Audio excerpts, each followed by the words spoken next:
ಪೂರಕ ಅಧ್ಯಯನ ಪುಟ್ಟ ಹಕ್ಕಿ.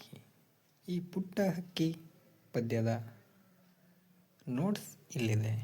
ಪುಟ್ಟ ಹಕ್ಕಿ ಕೃತಿಕಾರರ ಪರಿಚಯ. ಜಂಬಣ್ಣ ಅಮರಚಿಂತ.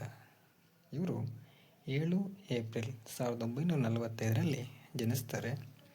ಎಲ್ಲಿ ಜನಿಸ್ತಾರೆ ಅಂತಂದರೆ ರಾಯಚೂರಲ್ಲಿ ಇವರು ಜನಿಸ್ತಾರೆ. ಇವರು ಹಲವಾರು ಕೃತಿಗಳನ್ನು ಬರೆದಿದ್ದಾರೆ. ಅದರಲ್ಲಿ ಪ್ರಮುಖವಾದವು ಮುಂಜಾವಿನ ಕೊರಳು, ಅದೋ ಜಗತ್ತಿನ ಆ ಕಾವ್ಯ, ಮಣ್ಣಲ್ಲಿ ಬಿರಿದ ಅಕ್ಷರ, ಪೆಟ್ರೋಮ್ಯಾಕ್ಸ್ ಹೊತ್ತವರು, ಅಂಕುಶ ದೊಡ್ಡಿ. ನಿಮಗೆ ಭಾಷಾಭ್ಯಾಸದಲ್ಲಿ ಕೊಟ್ಟಿರ್ತಕ್ಕಂಥ ಕೆಲವು ಪ್ರಶ್ನೆಗಳು ಮತ್ತು ಅವುಗಳ ಉತ್ತರಗಳು.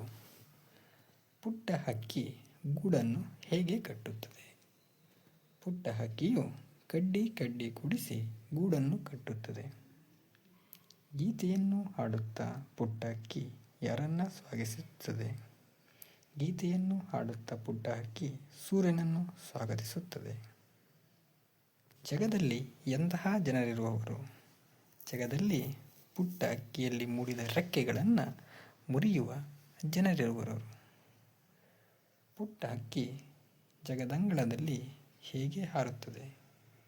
ಪುಟ್ಟ ಹಕ್ಕಿ ಜಗದಂಗಳದಲ್ಲಿ ಎಷ್ಟೇ ತಡೆಗೋಡೆ ಕಟ್ಟಿದರೂ ಆ ಮೂಲೆಯಿಂದ ಈ ಮೂಲೆಗೆ ಸದಾ ಹಾರುವುದು. ಭೂಮಿ ಮತ್ತು ಆಕಾಶದಲ್ಲಿ ಪುಟ್ಟ ಹಕ್ಕಿಗೆ ಯಾವ ಭಯವಿದೆ? ಪುಟ್ಟ ಹಕ್ಕಿಗೆ ಭೂಮಿಯಲ್ಲಿ ಭುಜಂಗನ ಭಯ ಹಾಗೂ ಆಕಾಶದಲ್ಲಿ ಗಿಡುಗನ ಭಯ. ಇದು ಪುಟ್ಟ ಹಕ್ಕಿಯ ಪ್ರಶ್ನೋತ್ತರಗಳಾಯಿತು. ಇನ್ನು ಬೇರೆ ಪಾಠದ ಪ್ರಶ್ನೋತ್ತರಗಳಿಗಾಗಿ ನಮ್ಮ ಯೂಟ್ಯೂಬ್ ಚಾನಲನ್ನು ಸಬ್ಸ್ಕ್ರೈಬ್ ಮಾಡಿ. ಧನ್ಯವಾದ.